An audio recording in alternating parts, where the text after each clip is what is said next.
राम राम हरे हुकुम कृति वाचलम पंगुलेतीरम यत्कृपातम वंदे श्री गुरुदीन तारणे परमानंद माधव श्री चैतन्य। तर भगवंत आपल्या हृदयामध्ये कधी प्रगट होतील? भगवंत आपल्याला असे कोणते गुण देत आहेत की त्यांच्या त्या गुणाकडे पाहून आपल्या हृदयामध्ये पण निर्माण झालं पाहिजे. राम तर प्रगट झाले, पण माझ्या जीवनामध्ये माझ्या हृदयामध्ये कधी प्रगट झाले पाहिजे, ती खरं दीपावली आपल्या हृदयामध्ये साजरी होत आहे. तर पहिला मुद्दा असलेला आहे की ते 10 गुण आपल्याला आत्मसात करायचे आहे.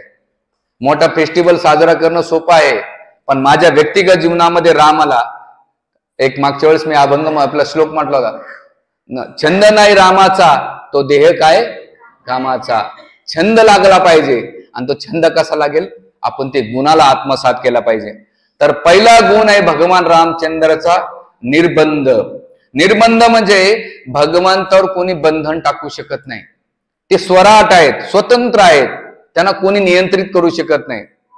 पण असे निर्बंध असलेले भगवंत त्यांना कोणत्याही गोष्टीचा आश्रय लागत नाही.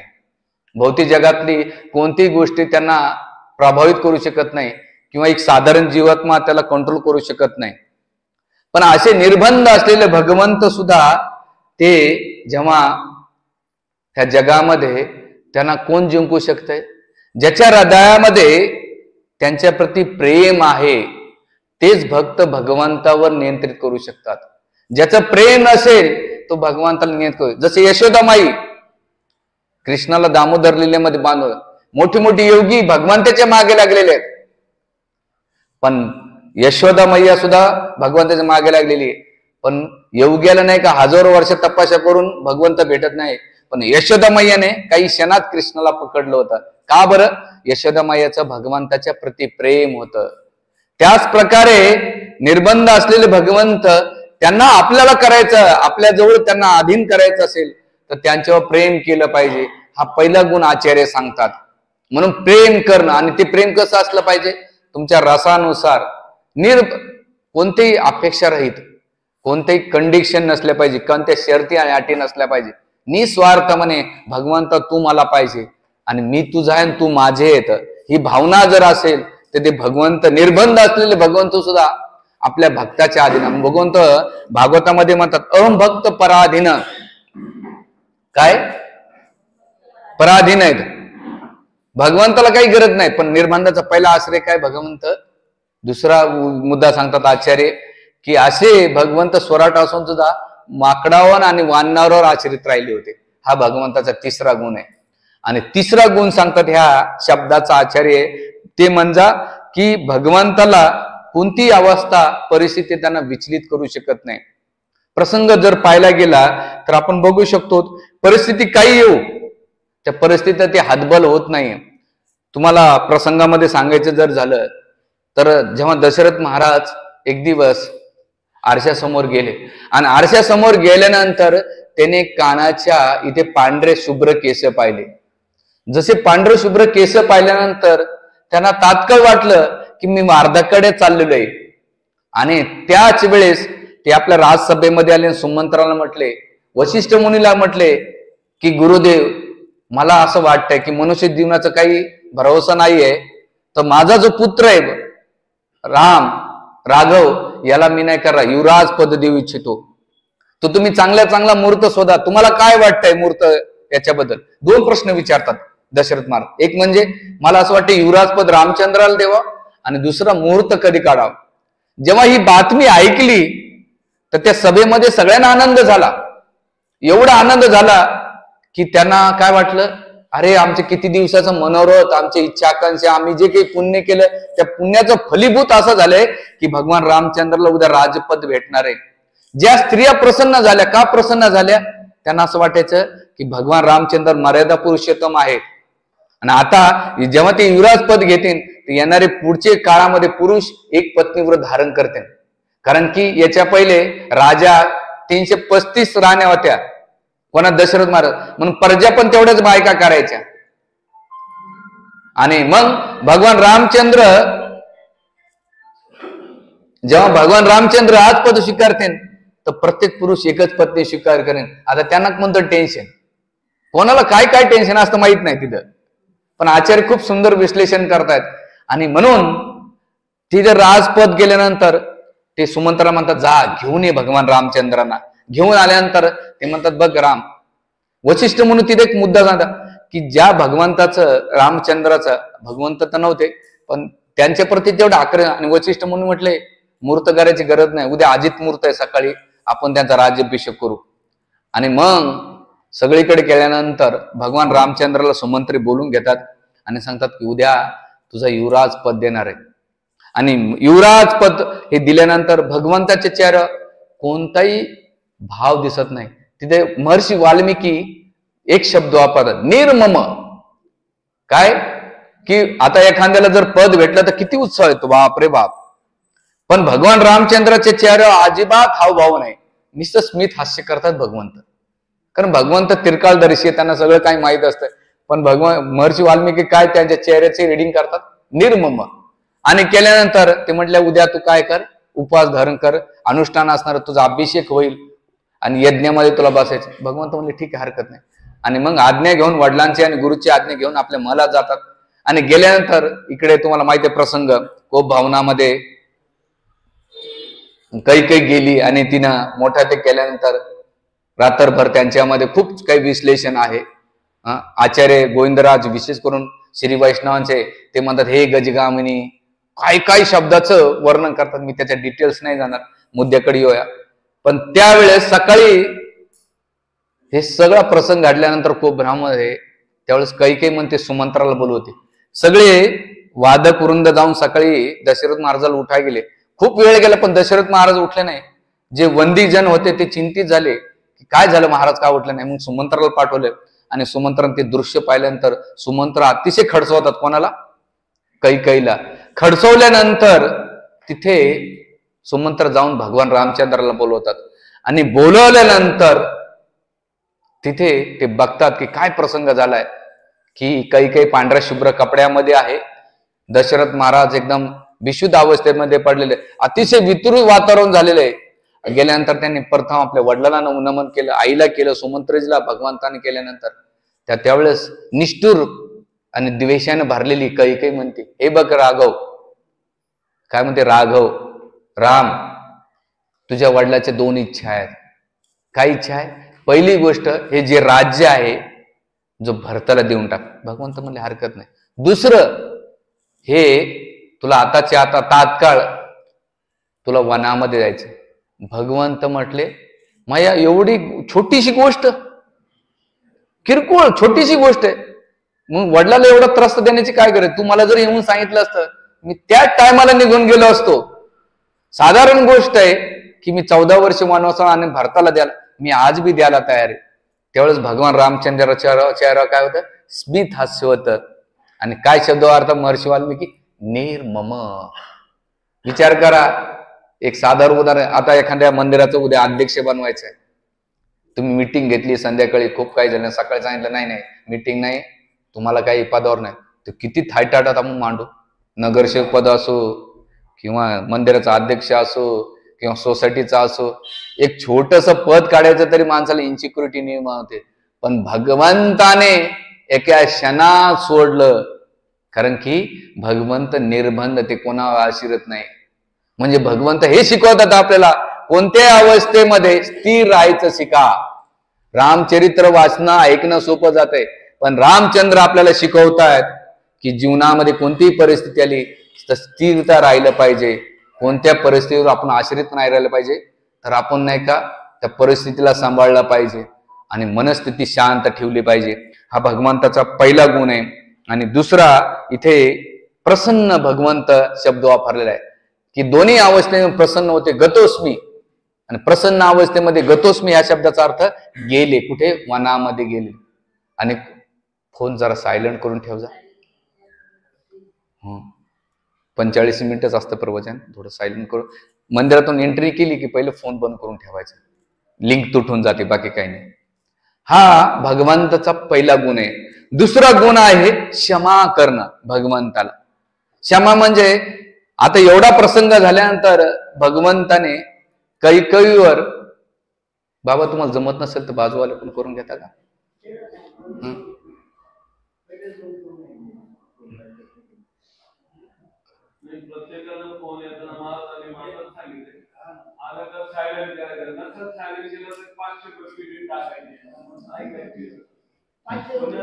हरे कृष्णा कृष्णा कृष्णा हरे हरे, हरे राम राम राम श्यावर रामचंद्र की जय। तर भगवान रामचंद्रचा पहिला काही निर्बंध, कोण्या अवस्थेमध्ये भगवंत विचलित नाही झाले रामचंद्र। दुसरा गुण आहे भगवंताच्या क्षमा। विचार करा, काही नाही, कठोर वाणीमध्ये भगवंताची व्यवहार केल्यानंतर भगवंताने एक शब्दानं सुद्धा प्रतिक्रिया नाही दिलेली आहे। काय केलं? क्षमा भाव ठेवला। आणि 14 वर्षे प्रसन्न गतोस्मी या शब्दामध्ये प्रसन्न अवस्थेमध्ये निघून गेले। आणि निघून गेल्यानंतर 14 वर्षे भगवान रामचंद्र जेव्हा परत आले अयोध्यामध्ये, कधी दीपावलीच्या दिवशी आल्यानंतर त्यांचं वेलकम करण्यासाठी, स्वागत करण्यासाठी सगळे अयोध्यावासी होते। अयोध्यावासीमध्ये 3 प्रमुख राणी होत्या, कौशल्या, सुमित्रा आणि कैकेयी होती। भगवान रामचंद्र पुष्पक विमानातून उतरतात पहिले, त्याच्यानंतर सीतामाई उतरती, लक्ष्मण उतरतात। आणि उतरल्यानंतर रामचंद्र पहिले काय करतात माहिती का? पहिले कैकेयी माता जे जाऊन वंदन करतात आणि म्हणतात, माते मला आशीर्वाद। कैकेयी तिथे भगवंताचे करते, म्हणजे राम माझ्यामुळे तुला किती कष्ट भोगावं लागलं, मला क्षमा कर। मी माझी सगळ्यात मोठी अपराधी आहे की माझ्या एका चुकीमुळे तुझ्या पित्याला देह त्याग करावा लागला। तुला 14 वर्ष तुझ्याबरोबर सीतेला आणि लक्ष्मणाला सुद्धा वनवासात जावं लागलं। मी कोणत्या जन्मात हे माझे तुझं पाप मी फेडू शकेल? एवढी ती स्वतःला पश्चाताप करते, त्या पश्चाताप भावनेमध्ये रडत असते आणि वारंवार भगवान रामचंद्राच्या प्रती ती क्षमा मागत असते। आणि क्षमा भावनेमध्ये भगवंत काय करतात? माते क्षमा नको मागो तू, कारण तू कोणता गुन्हा केला नाही, तू कोणती चूक नाही केलेली। तुझ्या एके निर्णयामुळे मला नाही खूप काही शिकाय भेटलेलं आहे। पहिली गोष्ट, माझी खूप दिवसाची इच्छा होती मी वनात जाण्याची। दुसरी, वनात जाऊन काय करायचं, मला साधू संतांचा संग घ्यायचा होता। आणि तिसरी गोष्ट, ह्या सृष्टीमध्ये जे आतंकवादी होता, रावण होता, त्याचा मला वध करायला भेटला। पण त्या वधापेक्षाही माझ्या जीवनामध्ये मला चांगले चांगले निषाद गुह भेटला, केवट भेटला, त्याच्यानंतर सुग्रीव भेटला, त्याच्यानंतर बिभीषण सारखे मला मित्र भेटले। एका तुझ्या गोष्टीमुळं ती चुकच नाहीये, तुला तुझ्याकडून चुकच झालं नाही। भगवंत काय करतात? क्षमा करतात। भगवंत त्या गोष्टीला दुर्लक्ष करून कैकेयी माताजीला एवढं देतात आणि तिला जाणू देत नाही की तुझ्याकडून काही चूक झाली का। हा भगवंताचा गुण आहे। म्हणून आपल्याला इथे शिक्षा अशी आहे की जरी एखाद्याकडून चूक झाली, पण आपलं व्यवहार, आपलं वागणं बोलणं असं असलं पाहिजे की ते समोरच्याला कळलं नाही पाहिजे की अरे माझ्याकडून चूक झाली। भगवंताने एवढी प्रेरणा दिली तर कैकेयीला पण वाटलं की माझ्याकडून चूक नाही झाली, जे काही झालं ते चांगलं झालं। हे भगवंताचा दुसरा गुण आहे। म्हणून विशेष करून भगवत भक्तीमध्ये प्रगतीशील व्यक्ती, जे भगवंताला आपल्या इष्टदेव आराध्यदेव मानतो, त्या भगवंत तर क्षमा करतात, पण त्यांचे भक्त सुद्धा तेवढे क्षमाशील असतात। जसं आज मी हे प्रवचन तयार करत असताना मी रामायण वाचत होतो, वाचताना मला एक पॉइंट आठवत होते, त्यावर द्रौपदीचा प्रसंग मला आठवला। जी द्रौपदी पांडवांच्या कौरवांच्या प्रती निष्ठुर होती, पण तीच द्रौपदी जेव्हा अश्वत्थामाने तिच्या 5 पुत्राला मारलं आणि अर्जुनाने भगवान कृष्णाने पकडून आणल्यानंतर ती म्हणते सोडून द्या, सोडून द्या, हे गुरुपुत्र आहेत, त्याने चूक केली। मला तर माझे 5 पती आहेत, पण जे द्रोणाचार्याची पत्नी आहे द्रोणी, तिला तर कोणी नाही, आणि माझ्या गुरुचा पुत्र असल्यामुळे मला सुद्धा तेवढाच वंदनीय आहे, सोडून द्या। म्हणजे या दोघांमध्ये भगवंतामध्ये क्षमाशील आहे आणि त्यांच्या भक्तामध्ये क्षमाशील आहे। म्हणून आपण भक्ती करतोय, रामचंद्राची भक्ती करतोय, कृष्णाची भक्ती करतोय, विठ्ठलाची भक्ती करतोय, तर तो गुण आपल्यामध्ये आत्मसात झाला पाहिजे की खरंच मी छोट्या छोट्या गोष्टीला सुद्धा धरून चालतो का। म्हणून आपल्या मूर्तीच्या पहिले आपल्या डोक्यावरले जेवढे वजे असतात ना लोकांचे, कोणाकोण माफी मागून घ्या आणि कोणाला क्षमा करायचं शिका, मन हलकं होतंय, कोणाचं ऋण राहत नाही। हा दुसरा गुण आपल्याला भगवंताकडून शिकायचा आहे। तिसरा गुण भगवंत आपल्याला शिकवतात की ते म्हणजे शील। शील म्हणजे चारित्र्य, शील। आणि ह्या शीलामध्ये भगवंत विशेष करून आचार्याचे 2 कारण सांगतात। शील म्हणजे कोणाशी कसा व्यवहार करायचा, किती करायचा आणि कसा समान पद्धतीने व्यवहार करायचा, त्याच्यामध्ये कोणी दुखावलं नाही गेलं पाहिजे. हे भगवंत जसं जर तुम्ही रामायण वाचतात ना आणि त्या रामायणाचे मुद्दे काढत असतात ना, तेव्हा तुम्हाला कळतंय नाही हे रामायण एवढं व्यावहारिक आहे, आपल्याला खूप शिकण्यासारख्या गोष्टी ह्या रामायणातून भेटतात. शील म्हणजे भगवंत सकाळी ब्रह्ममुहूर्ता उठायचे आणि उठल्यानंतर प्रथम ब्रह्ममुहूर्त म्हणजे किती 3:30ला उठायचे, शिरोळीमध्ये जाऊन स्नान करायचे थंड पाण्यामध्ये, सरसनं स्नान केल्यानंतर अर्पण करायचे, आपल्या पूर्वजांना जल द्यायचे आणि गेल्यानंतर जल दिल्यानंतर प्रथम ते गायीची सेवा करायचे, नंतर भगवंत देवतांची उपासना. आणि त्यांच्याकडे कोणती देवता होती माहिती तुम्हाला? भगवान रंगनाथाची मूर्ती होती. आता त्यांचंच रूप पण तेच सेवा करीत होते. आणि ते केल्यानंतर भगवंताची पूजा झाल्यानंतर भगवंताची पूजा करतात आणि मग भगवंत जे माता पिता गुरुवर्ग त्यांच्याची सेवा करायची आणि नम्र भावनेने सेवा करायची. आणि भगवंत तिथे 3 प्रकारचे व्यवहार शिकवतात. महर्षी वाल्मिकी भागवतामध्ये सेम ध्रुव महाराजाच्या प्रसंगामध्ये नारद मुनी सांगतात, तसं महर्षी वाल्मिकी भगवान रामचंद्राचा गुण सांगतात की जे भगवान रामचंद्र जे लहान असतील, दिनहीन असतील, त्यांच्यावर दया करायचे, त्यांच्यावर प्रेम करायचे. कशाप्रमाणे करायचे? पितृवत्सल म्हणजे पित्याप्रमाणे, आणि वात्सल्य म्हणजे एकदम प्रेमाने करायचे. आणि लहानावर दया करायचे, जे समान वयाची त्यांच्याशी मित्रता करायचे. आणि मित्रता कशी होती? आदराची होती, प्रेमाची होती, काळजीची होती भगवंताची. आणि म्हणून तिथे त्यांना कोणी त्यांचा शत्रू नव्हते. ते कसे होते? सगळ्यांशी व्यवहार करायचे. नुसतं मनुष्यच नाही तर सगळे जीव जंतू पशु पक्षी हे त्यांच्याशी व्यवहार करायचे. आणि जे वरिष्ठ असतील त्या वरिष्ठांच्या प्रती त्यांचा आदर होता, सन्मान होता. आणि मग त्यात कोणी चुकीचा का असेना पण तेवढा ते आपल्या मर्यादामध्ये राहून शीलचं पालन करून त्यांना आदर द्यायचे. का? काही एवढ्या चुका केल्या, एवढा मंथरानं पण केलं, पण भगवंताने असं नाही म्हटले की दशरथ महाराजाला कैकेयीला किंवा कोणालाच काही म्हटलं नाही. भगवंताने काय केलं? आपल्या मर्यादामध्ये राहून त्यांचा आदर सत्कार केला, मर्यादाचं उल्लंघन केलं. म्हणून मर्यादा पुरुषोत्तम म्हणजे काय? 2 अर्थ सांगतात आचार्य. एक म्हणजे त्यांचे गुण एवढे अमर्यादित आहे, त्यांच्या गुणाच करू शकत नाही म्हणून मर्यादा. आणि दुसरं त्यांचं प्रेम, मर्यादा आपण वलांडू शकत नाही एवढं प्रेम आहे त्यांचं भक्तांच्या प्रती. लोकांना सर्वसाधारण अर्थ काय करतात? मर्यादा म्हणजे लिमिटेशन. पण आचार्य सांगतात मर्यादाच नाही भगवान त्याच्या करुणेच्या, दयाच्या, प्रेमाच्या, हा त्याचा अर्थ सांगतात आचार्य. म्हणून हा दुसरा गुण सांगतात. आणि सगळ्यांना नमन करायचे हे शील होता. भगवंताचा 4था गुण होता नम्रता. नम्रता म्हणजे भगवंत जेव्हा हा प्रसंगाच्या पहिले विश्वामित्र मुनी आल्यानंतर तुम्हाला प्रसंग माहित आहे, डिटेल्स मध्ये आल्यानंतर दशरथ महाराज येतात, त्यांचा आदर सत्कार करतात. आणि मग त्याच्यामध्ये एवढा आदर सत्कार झाल्यानंतर दशरथ महाराज म्हणतात की तुम्ही राज्य मागा, माझ्याकडे जे काही असेल मी तुमच्या चरणाशी अर्पण करायला तयार आहे. विश्वामित्रचं एवढं गुणगान केलं, आदर सत्कार केल्यानंतर विश्वामित्र प्रसन्न झाले. ते म्हणतात रघुकुल रीत चला, म्हणजे सदा रीत चालत आलेली आहे, प्राण जाय पण वचन जाणार नाही, एवढं त्यांचं होतं. तर असे दशरथ महाराज केल्यानंतर विश्वामित्र मुनी काय म्हटले की महाराज मला काही नको तुमच्याकडून, काहीच नको. नाही म्हटले काहीतरी मागा. ते म्हणले द्यायचं असेल ना, तुमचे हे 2 सुंदर बालक आहेत ना राम, मला द्या. जसं राम मागितल्या बरोबर जसं वज्र पाडल्यानंतर एखादी वस्तू फुटून नष्ट होते, त्याचप्रमाणे दशरथ महाराजाचं हृदय विद्रून झालं की माझ्या हृदयावर घात केला का? काय घात केला? की भगवान रामचंद्रांना मागितलं. तुम्ही कशाला पाहिजे रामचंद्र? म्हणजे ताटकाचा. त्यावेळी दशरथ महाराज भरपूर कारण देतात. आणि शेवटी विश्वामित्र मुनी आणि विश्वामित्र मुनीचं आणि वशिष्ठ मुनीकडे बघ. वशिष्ठ मुनी म्हणले काळजी करू नका, देऊन टाका.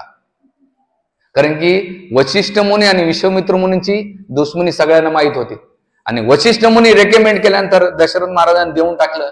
आणि देऊन टाकल्यानंतर विश्वामित्र पुढे चालायचे मुनी, आणि त्याच्या मागं राम लक्ष्मण केल्यानंतर ज्या ठिकाणी प्रथम एका वृक्षाखाली झोपले ईश्वर मुनी, तर त्यावेळेस भगवान रामचंद्र ज्याप्रमाणे पित्याची सेवा करायची संध्याकाळी पायाची, म्हणजे पाय दाबायचे भगवंत.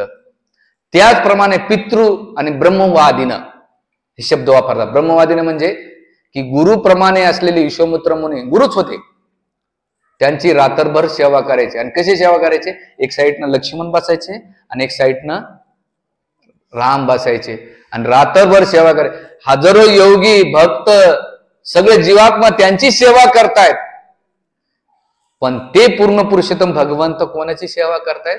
नम्रतेने करतात. आणि नम्रता हे कोण? ज्याच्याकडे नम्रता असेल तोच सेवा करू शकतो, ज्याच्याकडे नम्रता नसेल ना करू शकत नाही. म्हणून परमपूज्य राधानाथ महाराज म्हणतात, एका वैष्णवाचा अलंकार काय असलं पाहिजे? त्यांच्या प्रवचनामध्ये एसेन्स मध्ये सांगितलं जात आहे, तरुणादपी सुनेचन तरोरोपे सहिष्णन अमानेन मान दिन कीर्तनीय सदारे. हे गाला तरुणादपी सुनेचन, गवताप्रमाणे काय करा? नम्र राहा. तरुणादपी सुनेचन तरोरोपी सहिष्णन, झाडाप्रमाणे सहन करा. झाडामध्ये बघा किती चक्र वादळ काही सहन करतय, फळं देते, लाकडं देते, सावली देते, भरपूर काय सहन करतय. अमानेना मान देणं, स्वतःला मान सन्मानाची अपेक्षा ठेवू नका. नेहमी आपल्या जीवनामध्ये दुसऱ्याला मान सन्मान द्या. जेवढं तुम्ही मान सन्मान द्या, ज्याच्याकडे अहंकार असतो ना, गर्व असतो ना, तो दुसऱ्याला मान सन्मान देऊ शकत नाही. त्याला कोणता अहंकार असतो? पदाचा, पैशाचा, रूपाचा, गुणाचा, ज्ञानाचा असतो. तो इगोस्टिक पर्सन असतो ना, त्याचे मी एक प्रवचन दिलं, 7 लेसन दिलेले इगोस्टिक पर्सनचे. तो नाही वाकू शकत. म्हणून अहंकार, नम्रता, अमानेनं मान द्या दुसऱ्याला. आणि मान देताना तर शेवटी म्हणतात कीर्तनीय सदारी, म्हणजे भगवंताचं नाव नेहमी करू शकतो. हरे कृष्णा कृष्णा कृष्णा हरे हरे, हरे राम राम राम हरे. तर असे विश्वामित्र मुनींची सेवा करायचे आणि नम्रतेनं आणखीन एक गुण सांगतात, सेवा तर करायचे आणि सेवा करण्याबरोबर ते प्रश्न विचारायचे आणि जिज्ञासा करायचे. आणि त्या जिज्ञासापोटी विश्वामित्र मुनी एक एक प्रसंगाचं वर्णन करायचे. आणि रामामध्ये आपण पहिल्या बालकांडामध्ये कितीतरी प्रसंग, म्हणून तिथे प्रश्न विचारलाय की बालकांडामध्ये रामचंद्राच्या बाललीला काही झालं नाही, मग बालक कोण? बालक कोण? बाल कोण आहे? तिथे तर सगळ्यात बालक म्हणतात, विश्वामित्रीला बालक म्हणतात महर्षी वाल्मिकी. काय बालक म्हणतात? की भगवान रामचंद्राशी त्यांचा व्यवहार कसा होता, म्हणून भगवान रामचंद्राला बालक नाही म्हटले गेले. तिथं बालक कोणाला म्हटलेले? विश्वामित्र मुनीला बालक म्हटलेले. म्हणून हा नम्रता. आणि त्याचा आणखीन एक प्रसंग आहे, त्याचे मी एक एक पॉइंट्स काढलेत, पण वेळेचं खूप कमी आहे, त्याच्यानंतर डिटेल्स मी कधी बोलेल. आणखीन भगवंताचा एक गुण नम्रतेचा बघितला, जेव्हा भगवंत समुद्र तटावर जातात आणि 3 दिवस भगवंत उपवास करतात. का बरं उपवास करतात? लक्ष्मण म्हणतात, लक्ष्मण आसन घेऊन ये. का बरं? मला इथे आसन टाक, मी 3 दिवस उपवास करून समुद्र देवताला काय करेन? प्रसन्न करून मला रस्ता देईन. जे स्वामी आहे जगाचे, त्यांच्यानुसार सगळं काही त्यांच्याकडून निर्माण झालेलं आहे, पण असे रामचंद्र सगळं काही त्यांचं असून सुद्धा नम्रतेने काय केलं? जेव्हा समोरचा देईल तेव्हा मी घेईल, तोपर्यंत घेणार नाही. एखाद्याकडे अहंकार असला असता तर काय म्हटलं, ए समुद्र देवता इकडे, माझं एवढं काम करून दे. बघा ना, एक नगरसेवक असला त्या अधिकारांशी कसा व्यवहार करतो, किंवा आपल्याकडे एखादं पद असेल इथं अध्यक्ष उपाध्यक्ष, तर आपल्या नोकर चाकराला आपण कसा व्यवहार करतो? कारण की आपल्यामध्ये अहंकार असतो ना, वयाचा, धनाचा, इगो असतो ना, तो आपण मिसअंडरस्टँडिंग. पण भगवंत तसं नाही, सगळं असून सुद्धा समुद्रदेवाची वाट बघितली. आणि 3 दिवसानंतर भगवंत म्हटले, नम्रता म्हणून काही काळानंतर नम्रतेला पण एक लिमिटेशन असलं पाहिजे. गौरवपूर्वक एक सुंदर वाक्य सांगतात, प्रत्येक वेळा मागे या, पण काही काळानंतर थांबा आणि नंतर उत्तर द्यायला शिका, नाही तर तो नम्रतेमुळे तुमचा गैरव्यवहार करणार नाही. म्हणून भगवंत नम्रता प्रगट केल्यानंतर समुद्र देवताला खवळले, त्यांचा राग आला. आणि राग आल्यानंतर समुद्र देवता प्रगट झाल्याने रस्ता दिला होता. हा भगवंताचा कितवा गुण आहे? 4था गुण आहे. 5वा गुण आहे दयाळुत्व, कृपाने दयाळू. दयाळू कसे भगवंत? जेव्हा विश्वामित्र मुनी सोबत भगवंत गेल्यानंतर वेगवेगळ्या आश्रमची प्रसंग सांगत होते, नदीमध्ये काय, कुठं काय, असं विश्वामित्र मुनी विस्तृत कथा सांगत होते. सांगत असताना एक ठिकाणी शिळा विचारली की हे आश्रम एवढा मोठा विशाल आश्रम आहे, याच्यातली जी सुंदरता आहे याच्यामध्ये असं तेजस्पणे का वाटत नाही, आणि कोण राहत होतं, काय झालंय? त्याला प्रसंग मुनीवर तुम्ही मला वर्णन करा. त्यावेळेस विश्वामित्र म्हणजे भगवंता, तिथं पहिल्यांदा विश्वामित्र म्हणे भगवंतराव तुम्ही सर्वज्ञ आहात, काय तुम्हाला सगळं काही माहित आहे, पण तरी तुम्ही मला विचारतायत. म्हणतात बघा, गौतम ऋषीची जी पत्नी होती अहिल्या, तिचा प्रसंग सांगतात. आणि केल्यानंतर ही जी शिळा आहे ती झालेले, आणि तुम्ही तुमच्या चरण स्पर्शाने हिचा उद्धार करा. भगवंत म्हणतात असं का? मग तिची सांगतात की हिच्यामध्ये एक तर चूक झाल्यानंतर प्रायचित केलं तिनं, आणि पश्चातापाच्या भावनेमध्ये जळत राहिली. आणि तिसरी गोष्ट अहिल्यामध्ये कोणती होती माहिती का? पश्चाताप तर करीत होते, पण त्या पश्चातापाबरोबर तुमचं स्मरण जास्त करीत होती ती. या 3 गोष्टीमुळं तुम्ही तिचा उद्धार करा. आणि भगवंता ती भावना जाणली. म्हणून आपल्याला इथं शिकायचंय अहिल्याच्या प्रसंगातून. आपल्याकडून भरपूर पाप झाले असतील, चुका झालेल्या असतील, ते प्रायचित करायचं. की माझे प्रायचित या शब्दाचा अर्थ काय? याच्या पहिले झालं, याच्या पुढे होता कामा नये, याला प्रायचित म्हणतात. आणि दुसरं पश्चाताप म्हणजे त्या भावनेमध्ये सारखं सारखं जळत राहणं, की मी कोणतं पाप केलं. वारंवार गोष्ट करणं, आपलं चुका करतो आपण विसरून जातो. पण पश्चाताप काय करताय? माणसाला पुन्हा नेहमी अलर्ट करत राहते, सावध करीत राहते की त्या गोष्टी पुन्हा घडू देणे. आणि तिसरं पश्चातापावर भगवंताचं स्मरण नाही सोडलं. आणि त्या स्मरणामध्ये, अहिल्याच्या स्मरणामध्ये महर्षी वाल्मिकी एक शब्द वापरतात, उत्कंठा होती, तळमळ होती, की मी कधी दगड अवस्थेतून मुक्त होऊ शकेल. आणि ह्या गोष्टीमुळं भगवंताने दया केली आणि तिला स्पर्श करून काय केलं? तिचा मुक्त केली. शेवर रामचंद्र की जय. बघा, एका शिळेचा भगवंत उद्धार करतायत, तर आपण मनुष्य आहोत. आपल्याला हे देह भेटलेलं आहे. आपल्या वारंवार आपल्या वाणीतून, आपल्या कार्यातून, मन वाच्या कायातून कितीतरी पाप होतात, कितीतरी करतंय. आपल्याला भगवंताची करुणा पाहिजे, दया पाहिजे असेल तर या अहिल्याच्या पदचिन्हाचं आपण केलं, अनुगमन केलं पाहिजे. की तिनं काय केलं?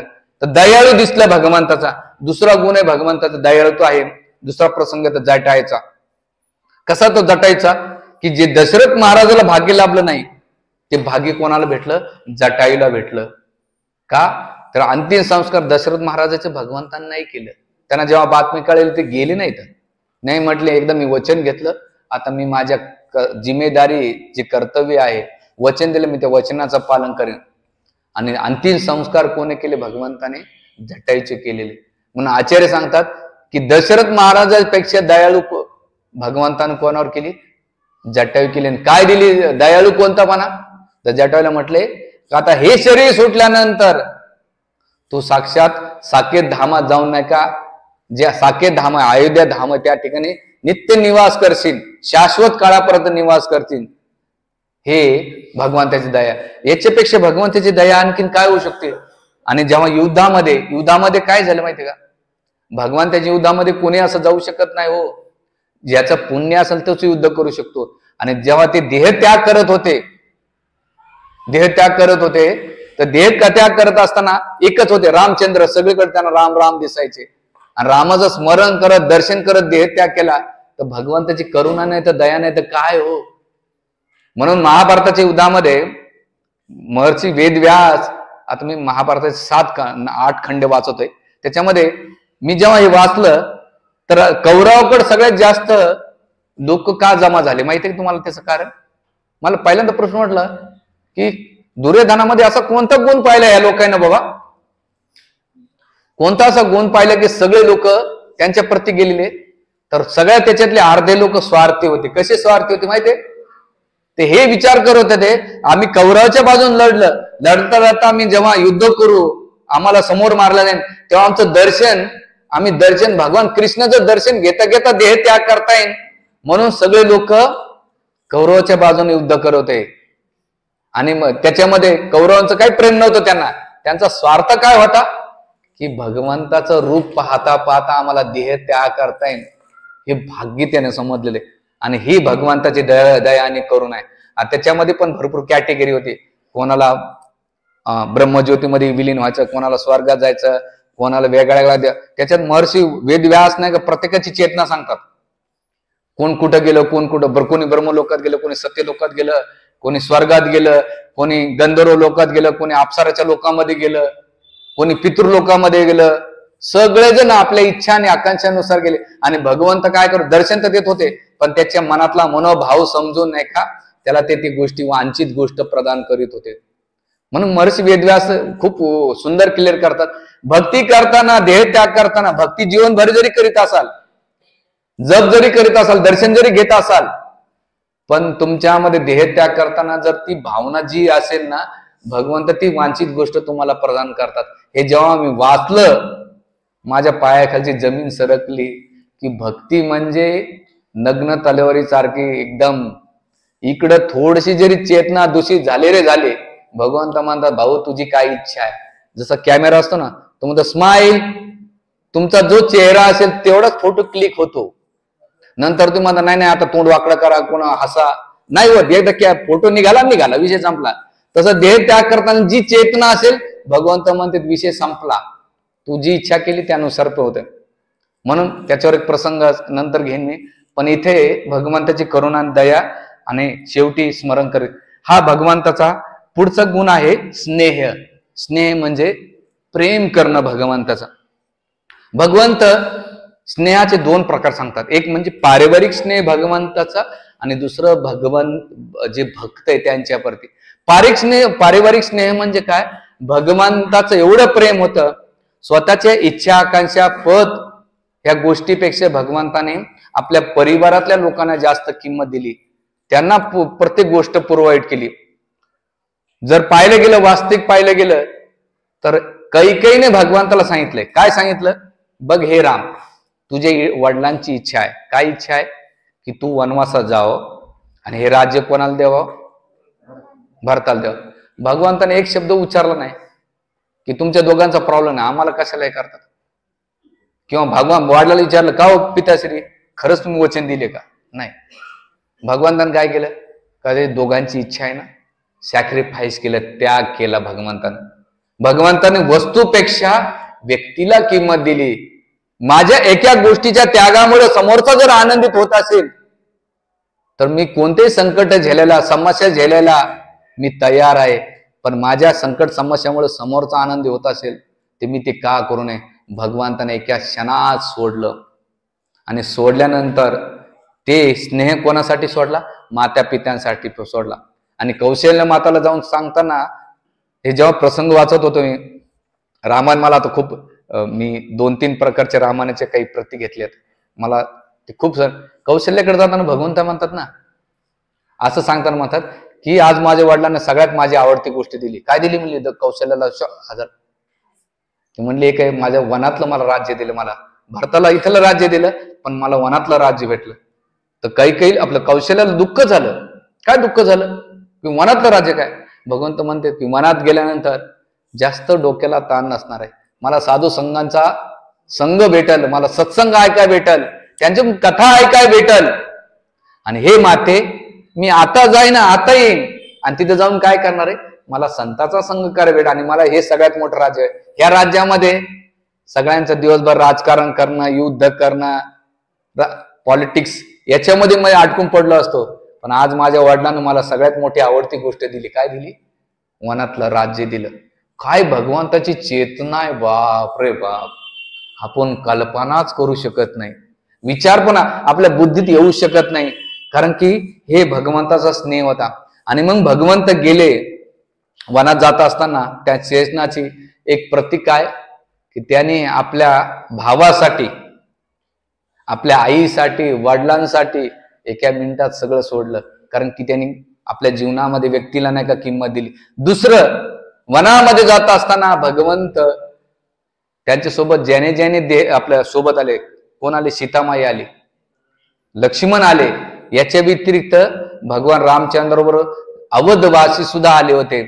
अवधवासी आल्यानंतर सुमंत्र म्हटले रथ जोळ्यात नको पडू, कारण हे सगळे वृद्ध, कोणी म्हातारे लोक आहेत, बालक आहेत, स्त्रिया आहेत, आबलवृद्ध आहेत, हे सगळे जण माझ्यासाठी आलेले आहेत. त्यांचं माझ्याप्रती प्रेम आहे, मी यांना कसं काय सोडू शकेल. म्हणून आता रात्रभर आपण गंगेच्या तटावर राहू आणि इथे विश्राम करू. आणि सगळ्या अवधवासी झोपले. भगवंता तुम्ही पण चाललेत ना, आम्ही पण तुमच्या सोबत राहू. आणि गेल्यानंतर भगवंत सुमंत्राला म्हणतात, पहाटे उठतात भगवंत आणि रथ असा फिरव की त्यांना दिशाच कळायला नाही पाहिजे. कारण ते जर आले वनामध्ये तर त्यांना खूप त्रास आणि वेदना सहन करावं लागेल आणि ते माझ्याकडून पाहवल्या जाणार नाही. मी तर झोलतोय पण माझ्याबरोबर ते नको झेलायला. भगवंत स्वतःच्या संकटापेक्षा समस्यापेक्षा जास्त विचार कोणाचे करू लागले? अवधवासींचा विचार करू लागले भगवंत. म्हणून हे प्रसंग वाचताना आपल्या लाईफ मध्ये लेसन्स आहे की जेव्हा तुम्ही सॅक्रिफाईस करतात, समर्पण करतात, तेव्हा तुम्ही नाही का जीवनामध्ये हॅपीनेस किंवा आनंद प्राप्त करू शकतात. जोपर्यंत तुमच्यामधला कम्फर्ट झोन किंवा तुमचा इगो त्याग करत नाही ना, तोपर्यंत तुम्हाला ते अचिव्हमेंट होऊ शकत नाही. म्हणून जर आपल्याला, आमचे एक वरिष्ठ नेहमी गोविंदपूर एक प्रवचन सांगतात, जीवन जगणं महत्वाचं नाहीये, पण तुम्ही कसं आणि कोणासाठी जगतात हा महत्वाचा विषय. जीवन तर सगळेच जगतात, पण आपली वृत्ती मनुष्याची, पशुची आहे का मनुष्याची आहे? जी पशुवत वृत्ती असेल तो स्वतःबद्दल विचार करेल, मी आणि माझं, जी पशुवृत्ती. पण जो मनुष्य वृत्तीमध्ये स्वतःला मनुष्य समजतो, तो मनुष्य म्हणजे कोण? स्वतःपेक्षा दुसऱ्याबद्दल जास्त विचार करतो, ज्याला सद्गुण प्राप्त केलेले आहे, असा व्यक्ती सफल मानला जातो. आणि भगवंताने एका स्नेहामध्ये ह्या सगळ्यांचा विचार केला आणि केल्यानंतर जेव्हा भगवंत सुमंत्र म्हणतात इथं सोड गंगा, मग केवट, आणि केवटला केल्यानंतर इथे केवटच्या प्रती प्रेम दाखवतात, भक्ताच्या प्रती. आणि केवटचा प्रसंग पण मागच्या वेळेस मी विस्तृत केला. आणि केल्यानंतर भगवंत वनामध्ये जात असताना परिवाराचे स्नेह, ते आपल्या आईची आणि वडिलांची चिंता करू, माझा भरत, माझा शत्रुघ्न कसे आहेत त्यांच्याबद्दल ते विचार करू लागले. आणि करीत असताना सोबतच्या लोक दुर्लक्ष नाही केले त्यांनी. करीत असताना महर्षी वाल्मिकीपेक्षा गोविंदराज मानतात त्यांच्या टीकेमध्ये की जेव्हा भगवंत वनामध्ये जात होते तर जंगल लागल्यानंतर लक्ष्मणजी पुढे चालायचे, आपल्या कुऱ्हाडीने आणि तलवारीने झाडं तोडून रस्ता मोकळा करायचे. आणि रस्ता मोकळा झाल्यानंतर जी सपाट जमिनी, तेव्हा सीतामाई पुढे जायचे, लक्ष्मणजी मागे जायचे. का बरं जायचे सीतामाई सपाट रस्त्यामध्ये पुढे? यासाठी जायचे की रस्त्यामध्ये जेवढे काटे येतील, खडे येतील, दगड येतील, ते भगवान रामचंद्राच्या पायाला टोचू नये किंवा त्यांना वेदना देऊ नये म्हणून सीतामाई एक एक दगड उचलून फेकायची. आणि जेव्हा त्यांना संकट समस्याचं काही वावर वाटायचे तर भगवंत काय करायचे? राम आणि आपल्या लक्ष्मण आणि सीतेला मागं ढकलायचे, मागं थांबवायचे आणि स्वतः संकटाला पुढे जायचे, संकटाला फेस करायचे. आणि केल्यानंतर हे सगळे परिस्थितीनुसार मागे पुढे सरकत होते. आणि मागे पुढे सरकत असताना जेव्हा ऋषीमुनीचा आश्रम यायचे तर भगवंत काय करायचं? स्नेह बघा किती आहे, किती प्रेम आहे. स्वतःबद्दल पेक्षा भगवंत आपल्या भक्ताची किती रक्षा करतात आणि आपल्या परिवाराची. तर त्या ऋषीमुनींची कृपा माझ्या सीतेवर आणि माझ्या लक्ष्मणावर हो म्हणून भगवंत काय करायचे? पाठीमागे यायचे आणि राम आपल्या लक्ष्मणाला आणि सीतेला पुढे सरकायचे. आता तुम्हाला त्यांची कृपा पहिले तुमच्यावर भेटो, नंतर माझ्यावर भेटो. किती भगवंत सेन्सिटिव्ह आहेत, किती संवेदनशील आहेत, आपण याची कल्पना कधी करू शकतो का? नाही. म्हणून आचार्य सांगतात हा स्नेह आहे. आणि केवटची कथा की भगवंत त्यांचे चरण कमल धरून भगवंत आपल्या भक्तांची अतिशय सुंदर आदान प्रदान करतात. हा भगवंताचा गुण आहे. पुढे भगवंताचा आशा, होप्स. आशा म्हणजे काय? भगवंत जेव्हा सीतेचं हरण केलं होतं आणि जेव्हा रावणाने हरण केल्यानंतर भगवंत झाडांना, पशु पक्षींना, प्राण्यांना विचार, माझी सीता, हे सीते, हे सीते, सगळ्यांना विचारत करीत असताना ते निराश नाही झाले. कोणत्या दिशेला गेले असते, माप कसं कळत, गुगल टाकलं तर काही नाही. पण सीतेच्या होप्स शोधण्याच्या याच्यामध्ये आशा कधी सोडलं नाही, धैर्य कधी त्याने गमवलं नाही, आज न उद्या. आणि गेल्यानंतर जेव्हा तटावर गेले समुद्राच्या आणि तिथून आपल्या पत्नीसाठी आशा ठेवून आले की मला माझी पत्नी भेटल, आणि समुद्र लांगून नाही का रावणाची युद्ध करून सीतेला जिंकून घेतलं. शेवटपर्यंत आशा नाही सोडलं, धैर्य नाही सोडलं. म्हणून आपण भक्ती मार्गामध्ये राहताना, भक्ती करीत असताना कधीच आशा नाही सोडायचं. भगवान रामचंद्राला सीता प्राप्त करण्यासाठी किती संकटांना, समस्यांना फेस करावं लागलं का नाही? मग आपण आपल्या जीवनामध्ये आज भरती उद्या चक्रवर्ती कसं काय होऊ शकेल? तूप खाल्लं तर रूप येईल का? नाही. कोणतीही गोष्ट पेशन्स आणि आशा ठेवा. एक ना एक दिवस भगवान कृष्णाची, रामचंद्राची कृपा माझ्यावर होईल ही आशा ठेवली पाहिजे. भगवंताचं कदाचित माझ्यावर लक्ष आहे, पण भगवंत हे बघतात की माझं बाळ जेवढं उत्कंठेने आणि तळमळतेने माझी पुकारना करेन ना, तेवढंच मी धावून येईन, तोपर्यंत येणार नाही. म्हणून बघा, जेव्हा मी नेहमी राधागोविंद महाराज एक चांगल्या प्रवचनामध्ये उदाहरण, तुम्ही जगन्नाथपुरीचा खाजा पाहिला असेल ना, खाजा तो पहिले बनवला जातो. कसा बनवला जातो? त्याला खूप मोठी प्रोसिजर आहे. ती बनवल्यानंतर पहिले ते तेलामध्ये फ्राय करतात, तुपामध्ये फ्राय करतात, आणि तुपामध्ये फ्राय केल्यानंतर साखरेच्या पाकामध्ये टाकल्या जाते, आणि साखरेच्या पाकातून काढल्यानंतर तो जगन्नाथजीच्या भोगामध्ये लागला जातो. गुलाबजाम पण बनवताना त्याला खूप मोठी प्रोसिजर, खूप चोळलं जातात. चोळल्यानंतर ते तुपामध्ये फ्राय करतात, नंतर साखरेच्या पाकात टाकल्या जाते, आणि नंतर तो भोग लावला जातो. तसंच गुलाबजाम असो, खाजा असो, जिलाबी असो, आपलं जीवन त्याचप्रमाणे. आपली जी प्रोसिजर आहे ना संकट समस्याची, समजायचं आपण आता तुपामध्ये तेलामध्ये फ्राय होतोय, तुपामध्ये तेलामध्ये फ्राय होतोय. आता फ्राय झाल्यानंतर आपण ते गुलाबजाम काढल्यानंतर कुठं टाकतात? साखरेच्या. तसंच भगवंता काय करते, भाऊ तुझ्यामध्ये अजून तुला परिपक्व व्हायला ते गुलाबजाम जोपर्यंत ब्राऊन कलरचे होत नाहीत, लालसर कलरचे होत नाही, तोपर्यंत माताजी काय करतात? ते फ्राय हलवत राहतात. भगवंत सुद्धा आपल्या हलवत राहतात, भाऊ तुझे शुद्धीकरण लय बाकी. आणि मग तुझे शुद्धीकरणासाठी सासू, सून, नवरा, देर, ऑफिस मधला बॉस, नमुने लोक, शेजारी पाजारी, भाऊ बंधकी, सगळेजण तुम्हाला हलवायचं काम करतात. तर समजायचं प्रोसिजर काय चालू आहे? गुलाबजाम नाही का तेलामध्ये फ्राय चालू आहे, खाजा तुपामध्ये फ्राय चालू आहे. पण ह्या प्रसंग तुम्ही म्हणता जाऊ दे भाऊ अर्धवटच करू, ते गुलाबजामला मजा नाही येणार, त्याला परिपक्व झालं तर मग तूप साखरेचं. तसंच आपलं मग भगवंत काय करतात? साखरेच्या मध्ये पाका, आणि मग ते जीवन काय होतंय? मधुर होतंय. जो भगवत भक्तीमध्ये पोहोचला, एका भक्तीच्या स्थिर अवस्थेत पोहोचल्यानंतर जगातली कोणतीही गोष्ट त्याला विचलित करू शकत नाही. आता विचलित करीतच असेल तर समजायचं काय? भगवंत तेल हलवतायत, बरं हलवतायत तेल, आणि हलवल्यानंतर त्या प्रोसेस पण एक दिवस, आणि मग तो भोग जगन्नाथजीला, कृष्णाला, विठ्ठलाला लागतो. तसा एक दिवस भगवंत म्हणे तो फ्राय पण झाला, साखरेच्या पाकामध्ये पडला, आता तुझी ऑफरिंग. राधाराणी म्हणती कृष्णा घ्या आता याला, उचला. उचला म्हणजे कृपा प्रदान करा, तुम्ही अर्थ वेगळा काढू नका. कृपा प्रदान करतात, हा भगवंताचा एक विशेष गुण आहे. म्हणून आशा ठेवायचं, आणि भगवंत सगळ्या वेळेनुसार सगळ्या गोष्टी प्रदान करतात. आपल्याला एकच गोष्ट आहे, सोडायचं नाही, लगे राहू, छोडणार नाही, लगे राहणार, छोडणार नाही, करीत राहा. हा भगवंताचा पुढचा गुण आहे, भगवंताचा धैर्य. धैर्य म्हणजे प्रत्येक स्वभाव परिस्थितीतून असे व्यवहार करणं. जेव्हा भगवंत वनवासामध्ये चित्रकूट पर्वतामध्ये गेले होते, जसं मागच्या वर्षी आम्ही गेलो होतो, चित्रकूटमध्ये गेल्यानंतर तिथे ज्या ठिकाणी भगवान रामचंद्र, लक्ष्मण आणि सीता निवास करू लागले, निवास करीत असताना सगळे पशु पक्षी पळायला लागले. पळत असताना लक्ष्मणाने विचार केला, कोण पळतंय? हातीच्या चिंगाडण्याचे आवाज येतात. तर बघतात की सगळीकडे धूळ उडालेले, घोड्यांचा आवाज येतो, हातींचा आवाज येतो, पायदळ सैनिक येत आहेत. आणि मग त्यावेळेस त्यांना गैरसमज काय होतो? लक्ष्मणाला काय होतो की भरत नाही कदाचित आपल्या आक्रमण करण्यासाठी येतोय.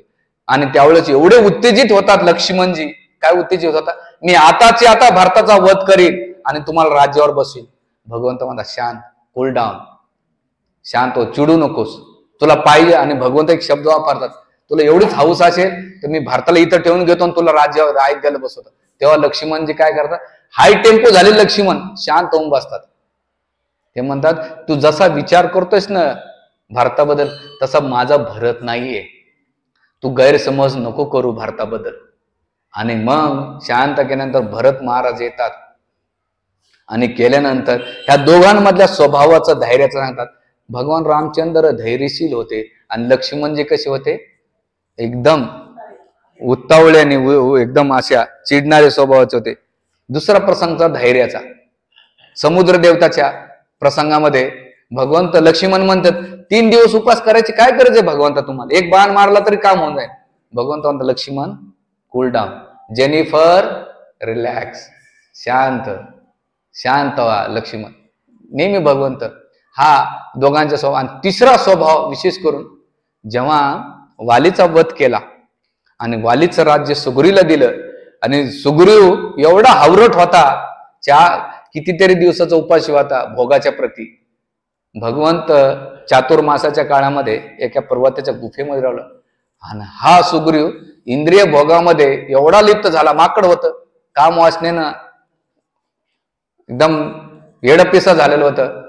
पण असे केल्यानंतर लक्ष्मणाचे आग तळपायची मस्तकाला गेली होती, पण भगवंत शांत होते. 4 महिने भगवंताने वाट पाहिली. किती? 4 महिने. पण लक्ष्मण म्हणले एका बाणात काम करतो. भगवंत म्हणले कुठे बाणाने आणि कुठे बोलण्याने, कधी शांत राहण्याने समस्या सॉल्व्ह होतात. महर्षी वाल्मिकी एक एक त्यांच्या हावभावाचं वर्णन करतात. म्हणून वाचताना भाषांतर कधीच वाचायचं नाही. वाचायचं असेल ना, त्या श्लोकाचा अर्थ समजून घ्यायचा. माझं रामायण आता मी 1-2 भक्ताला देणार आहे वाचायला. मी हायलाइट केलीत काही पॉइंट्स, ते वाचा, खूप सुंदर आहे. तर त्यामध्ये एक एक शब्दाला त्यांनी खूप चांगले दिलेले. आणि मग तिथे दोघांच्या धैर्याचं. म्हणून आपल्या जीवनामध्ये सोड्याची बॉटल कधीच लक्ष्मण जे सोड्याची बॉटल होती, थोडंसं काय झालं की वरती यायची. आणि रामचंद्र कसे होते? थंड पाण्याची बॉटल. किती काय होत्या, धैर्य होते. म्हणून आचार्य सांगतात इथे भगवंताच्या स्वभावामध्ये थोडं धैर्य होतं भगवंताचं. तसं आपण पण आपल्या जीवनामध्ये लक्ष्मणासारखं उत्तेजित नाही व्हायचं. भगवान धैर्य ठेवा. गैरसमज असेल तर बोलण्यातून याच्यातून सॉल्व्ह करा, लगेच रिॲक्ट करू नका. तर हा भगवंताचा गुण आहे. पुढचा गुण आहे धैर्यामध्ये बिभीषणाचं उदाहरण आहे. काय बिभीषण? की सगळेजण बिभीषणाबद्दल मत व्यक्त करीत होते, पण भगवंत शांत होते. आणि शेवटी हनुमानजीला विचारतात काय वाटतं हनुमानजी? हनुमानजी म्हणतात की योग्य तुम्ही स्वीकार करायचा. तर प्रत्येक जण बाकीचे देत होते, पण भगवंतांना अजिबात हे नाही दिलं. कोणाचं ऐकून लगेच आपल्याकडे कसं होतंय, कोणी काही सांगितलं इकून पिन मारले तिकडे रिॲक्शन करत असतो तो. पण वस्तू तिथे समजून घ्या, नंतर रिॲक्शन करा. म्हणजे किती सुंदर प्रॅक्टिकली उदाहरण दिले त्याच्यामध्ये. आणि सगळ्यात शेवटी आहे भगवंताचा विवेक. विवेक म्हणजे भगवंत देश काळ पात्रानुसार निर्णय घ्यायचे. का बरं? तर ती विवेक बुद्धी कुठून? आता भगवंत तर गुणाशील आहेत, पण आचार्य सांगतात की कधी कोणत्या टायमाला काय निर्णय घेतले पाहिजे, कोणाशी कसा व्यवहार केला पाहिजे. निषाद राजाशी कसा व्यवहार केला भगवंतांनी, विवेकशील. त्याच्यानंतर सुग्रीशी कसा व्यवहार केला, बिभीषणाशी कसा व्यवहार केला. नंतर प्रत्येक व्यक्तीशी भगवंत विवेक बुद्धीने काही व्यवहार करीत होते. आणि सगळ्यात महत्वाचं विवेक ह्या कधी प्राप्त होऊ शकेल माहिती का? जेव्हा तुम्ही नॉलेज घेतात, सत्संग अटेंड करतात, जेव्हा सत्संगाच्या माध्यमातून तुम्हाला विवेक बुद्धी होती. म्हणून गीतेमध्ये भगवंत म्हणतात की ती बुद्धी कशी भेटेल? तेषाम सतदिक्तानाम भजता प्रीतिपूर्वकम ददामी बुद्धी योगमतम येनु माम पयांती ते. की सतत भगवत भक्तीचं चिंतन केलं, तेषाम सतदिक्तानाम युक्त झालं पाहिजे. भजता प्रीतिपूर्वकम प्रेमानं भजन, ददामी बुद्धी योगमतम अशी बुद्धी प्रदान करतो की येन माम पयांती समाजामध्ये वागणं. आणि याचं उदाहरण काय? प्रभुपादाला नाना प्रकारचे लोक प्रश्न विचारतात, पण प्रभुपादाने अतिशय परिपक्व अवस्थेमध्ये मॅच्युरिटीने त्या प्रत्येक आन्सर दिलं. म्हणून हॅपी लोक झालेले आहेत. म्हणून भगवत भक्तीमध्ये परिपक्व अवस्था ही कशाद्वारे प्राप्त होऊ शकेल माहिती का? ज्यानं चांगलं श्रवण आणि कीर्तन केलंय आणि ग्रंथाचं वाचन केलंय. मग हे कशी अवस्था येते? जेव्हा वाली आपल्या सुग्रीवला त्या किष्किंध प्रसंगामध्ये भगवान रामचंद्र आणि लक्ष्मणजी जातात, तर गेल्यानंतर सुग्रीव पाठवतो हनुमानजींना आणि म्हणतात बघ कोण आहे 2 तरुण पिढून. दिसायला ते ब्राह्मणाच्या विषयामध्ये, पण त्यांनी शस्त्र असं राहिले ते क्षत्रियासारखे दिसतात, त्यांची चौकशी कर. आणि गेल्यानंतर हनुमानजी एवढी वाणी, सुंदर वाणीदारी त्यांची चौकशी करतात. आणि शेवटी स्वतःचा परिचय दिल्यानंतर हनुमानजी निघून जातात. पण भगवंत लक्ष्मणाला म्हणतात की जे आलेलं वानर आहे ना, हे कोणी साधारण नाही, तर याने सामवेदाचा अभ्यास केलेला आहे.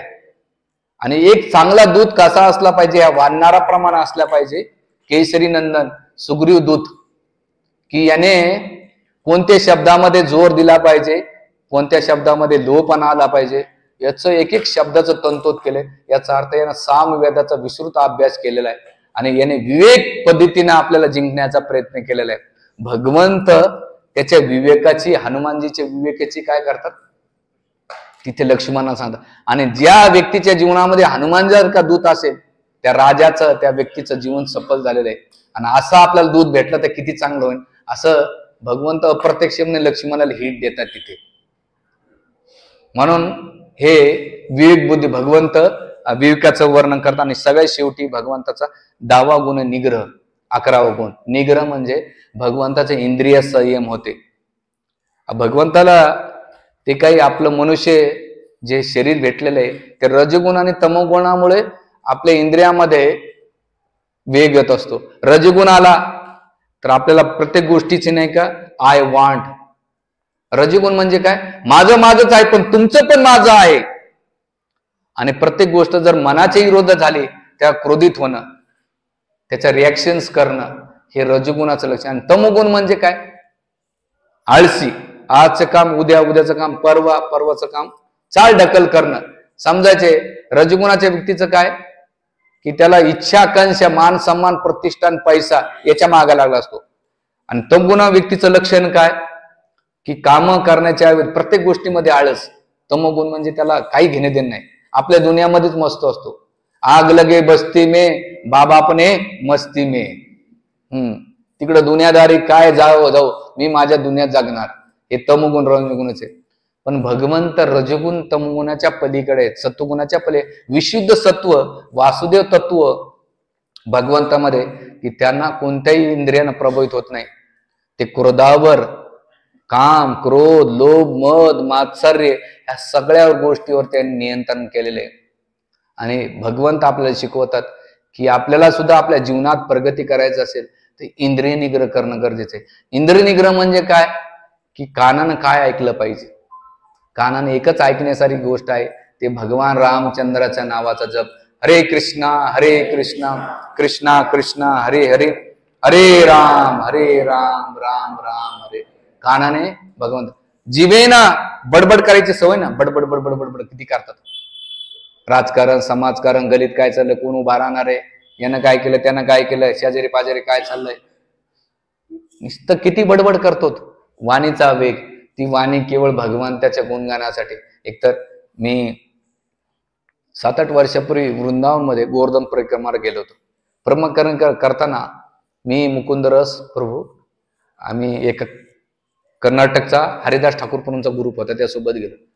तर फेमस तुम्हाला गोवर्धन सोनपापडी माहित आहे, त्या गिरिराज सोनपापडी आहे आपलं, त्या दुकानामध्ये गेलो. तर तिथे आम्ही ब्रेकफास्ट करायचं ठरवलं होतं, बिना कांदा लसूण चांगला प्रसाद. तर ज्या टेबलवर आम्ही कचोरी आणि ढोकळा घेतला होता आणि आम्ही खात होतो, तर त्या समोरच्या टेबलवर 5 म्हातारे बसले होते. आणि त्या 5 म्हाताऱ्याच्या डिस्कशन मध्ये काय विषय असेल माहिती तुम्हाला, रामचंद्राच्या रामचरित्र मानसच्या दोहा ऐकून म्हणून दाखवत होते. आणि आम्ही जिथे अर्धा तास थांबणार होतो तिथे 1.5 तास थांबून आम्ही नुसतं शांत आहे. अरे सीतामाईने ऐसा किया है, राम जी ने ऐसा किया है, लखन ऐसा किया है. त्यांच्या डिस्कशन मध्ये, आणि तो उत्साहानं तो दोहा मानायचा. 5 जण त्यांच्यामध्ये चढावट लागली होती. आपल्याकडे चढावट राहतं ना, मोदीनं असं केलं नाही, हो शरद पवारनं असं केलं, त्यानं असं केलं. कारण आपल्या डोक्यामध्ये, मनामध्ये जे कचरा भरला तोच बाहेर निघतो ना.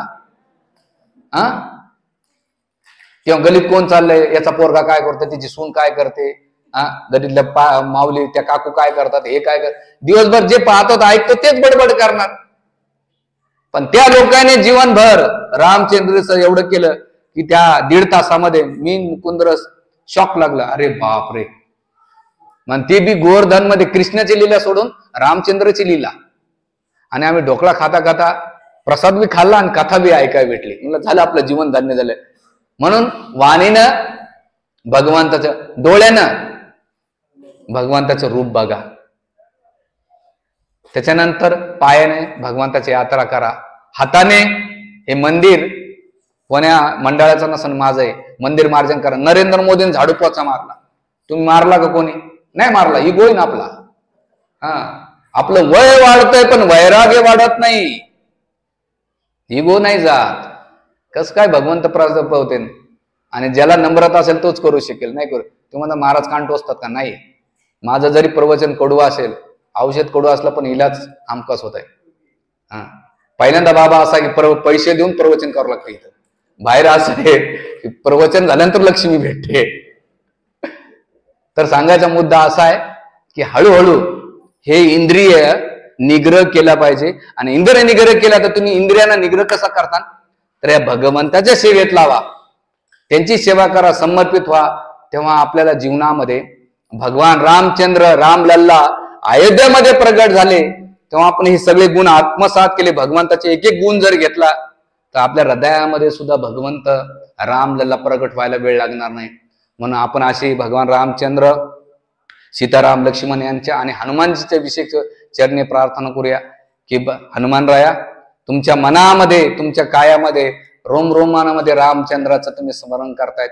त्याच प्रकारे माझं जीवन, माझं मन, वाचा, काया भगवंताचं स्मरण व्हावं असे मी तुम्हाला प्रार्थना. आणि तुम्ही आम्हाला सद्बुद्धी द्या, आम्हाला शक्ती द्या की ते आम्ही स्मरण करून आमच्या जीवनाची परिपूर्ण प्राप्त करू.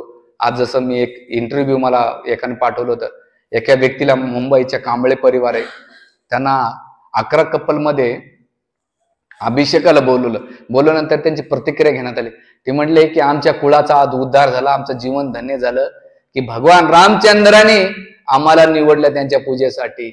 अजून याच्यापेक्षा काय भाग्य लागते. म्हणून ध्यानात ठेवा की जेव्हा आपण प्रामाणिक सेवा करू ना, तर आपण भगवंताला निवडू शकत नाही.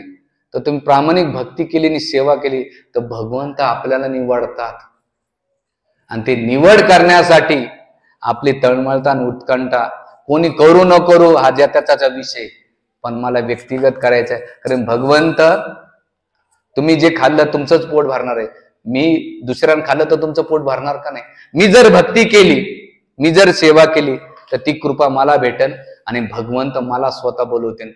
म्हणून भगवंताच्या लोकांच्या नजरेत बनण्यापेक्षा रामचंद्राच्या नजरेत बनवा. ही आपल्या जीवनाची परिपूर्ण आणि आपल्या हृदयामध्ये रामलल्लाला प्रगट करा. शेवर रामचंद्र की श्री